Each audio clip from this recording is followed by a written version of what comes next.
Cathie Wood has just sold $26.8 million worth of Tesla stock to buy these stocks. And sure, you can say that Cathie Wood has just sold Tesla stock because it exceeded 10% of the fund's assets. However, if you look further and deeper, you will see that RQ has 14% set aside for Tesla. The rule is to not add once you have 10%, but it doesn't say that you have to trim. And billionaire Ron Barron has a 52% position in Tesla stock in one of his funds. So a portfolio manager can have more than 10%. It is rare, it is not common, but it can happen. And when it does happen, in Ron's case, well, that was worth it. Although if you are a portfolio manager and you look at how cheap Tesla was earlier and you compare it to now, for someone like Cathie Wood, obviously this is still very cheap, but it is not as cheap as it was right here. On the other hand, Cathie Wood is buying Block, which was formerly known as Square, and that is still down 77.5%. So if you just look at the simple optics without really digging into fundamentals, then it would appear that this perhaps is a better deal because you are theoretically getting a bigger discount, but the question is, fundamentally, is it cheaper? Today, Block was down 20%. And if Cathie's timing was lucky, if she bought right here, then she already made money.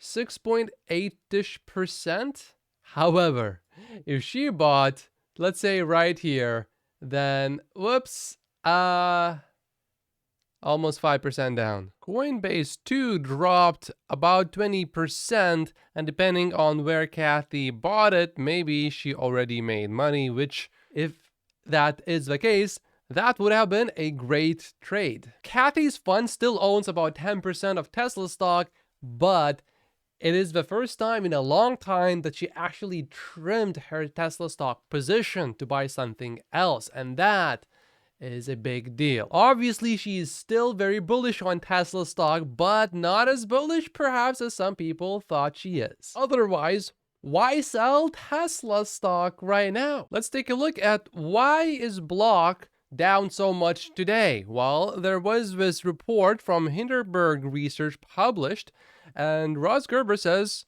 that usually where there is smoke in Hindenburg, there is often fire. How inflated user metrics and frictionless fraud facilitation enabled insiders to cash out over $1 billion. That is a huge claim. Block, formerly known as Square, is a $44 billion market cap company that claims to have developed a frictionless and magical financial technology with a mission to empower the unbanked and the underbanked. Our 2-year investigation, a pretty long investigation, concludes that Block systematically exploits the demographics it claims to help. The magic behind Block has not been innovation, but its willingness to mislead investors, facilitate fraud, avoid regulation, and dress up predatory products as revolutionary tech. It sounds a little bit like what Tesla short sellers often would say about Tesla, so they better have some serious proof here.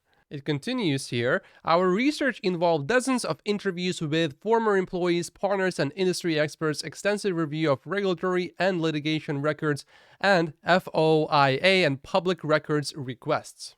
We are warming up here. Most analysts are excited about the post-pandemic surge of Block's Cash App platform with expectations its 51 million monthly transacting active users and low customer acquisition costs will drive high margin growth and serve as a future platform to offer new products. The growth looks pretty good, although not as impressive as the Tesla deliveries each year. Our research shows Block has widely overstated genuine user counts and understated customer acquisition costs for years. Former employees evidenced that many users have dozens or even hundreds of accounts associated with them, vastly inflating user metrics.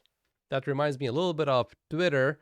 Bot accounts, a lot of fake accounts, right? Inflating numbers. Block obfuscates how many unique individuals use Cash App, reporting misleading metrics on transacting actives, which include duplicate accounts by the same user. Former employees estimated that 40 to 75% of accounts they reviewed were fake, involved in fraud or duplicates. And this is where it gets a little bit heated now. Block has embraced one very underbanked segment: criminals. When users were caught engaging in fraud, Block would blacklist the account but not ban the user. Former employees showed as blacklisted accounts associated with dozens or hundreds of other live accounts suspected of fraud. And here is a screenshot I would not want to see if I was an investor in Block. This is a screenshot of Cash App CRM chart showing an example of user accounts connected to blacklisted accounts, and the source is a former Cash App customer service rep. If this is true, this is not exactly great. And it continues here. The CEO, Dorsey, has touted how Cash App is in hundreds of hip-hop songs as evidence of its appeal. But artists are not rapping about Cash App's smooth user interface. Many describe using it to scam, traffic drugs, or even pay for murder. That seriously sounds like a stretch. Pay for murder? No way. I paid them hitters through Cash App.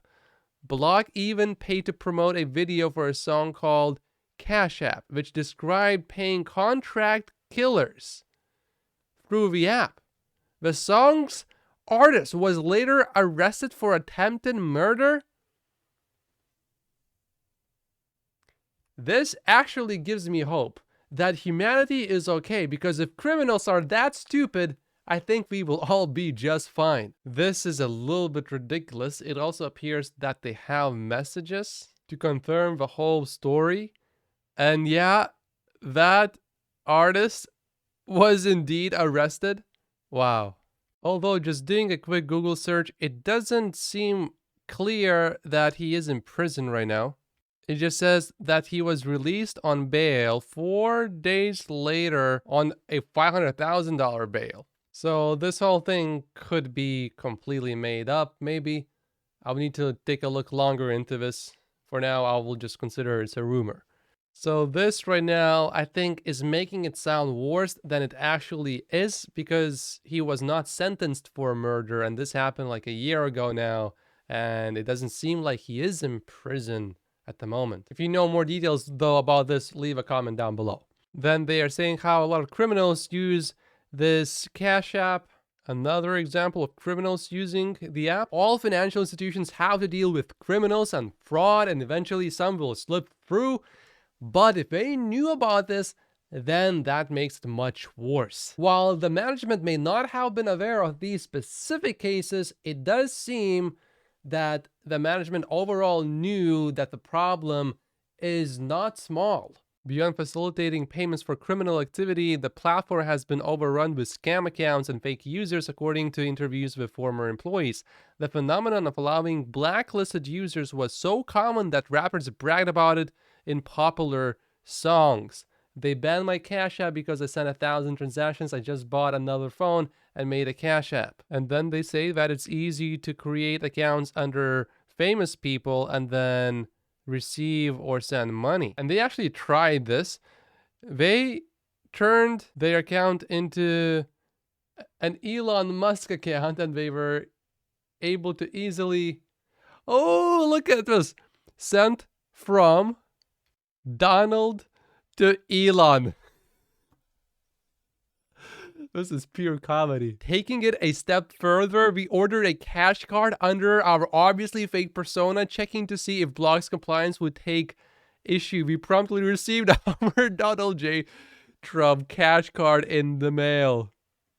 Okay, this is bad. Former employees described how Cash App suppressed internal concerns and ignored user pleas for help as criminal activity and fraud ran rampant on its platform. This appeared to be an effort to grow Cash App's user base by disregarding AML rules. There's more accusations of fraud, this time about relief that everyone had during the pandemic. Oh, and this one does not sound good at all. Block had obvious compliance lapses that enabled fraud, such as permitting single accounts to receive unemployment payments for multiple individuals from various states, and ineffective address verification. It appears that warnings were ignored, even warnings from the Secret Service. The new business provided a sharp one-time increase to Block stock, which rose 639% in 18 months during the pandemic. As Block soared on the back of facilitation of fraud, co-founders Dorsey and James collectively sold over $1 billion of stock during the pandemic. Other executives, including CFO and lead manager for Cash App, Brian,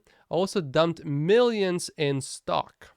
Then it says that Block is under investigation for violating potentially some regulations. SEC is investigating. Then they talk about how Block's acquisition of Afterpay they think is a flop. Afterpay doesn't technically charge interest, but late fees can reach APR equivalent as high as 289%. Block's Afterpay acquisition is flopping in 2022, the year it was acquired. Afterpay lost $357 million, accelerating from $184 million in 2021. Fitch Ratings reported that delinquencies through March 2022 had more than doubled to 4.1% from 1.7% in June of 2021. Provisions for credit losses increased to $200 million in 2022 from about $110 million. Hindenburg Research also does not like the fundamentals of Block. Yeah, they really don't like it. And then they end the whole report by saying, we also think Jack Dorsey has built an empire and amassed a $5 billion fortune.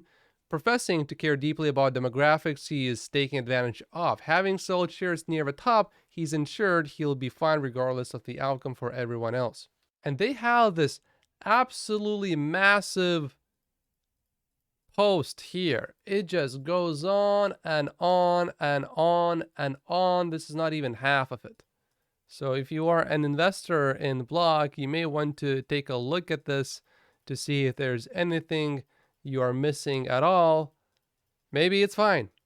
I mean, it is one of Cathie's biggest holdings right here. 6.19% of all of RKK.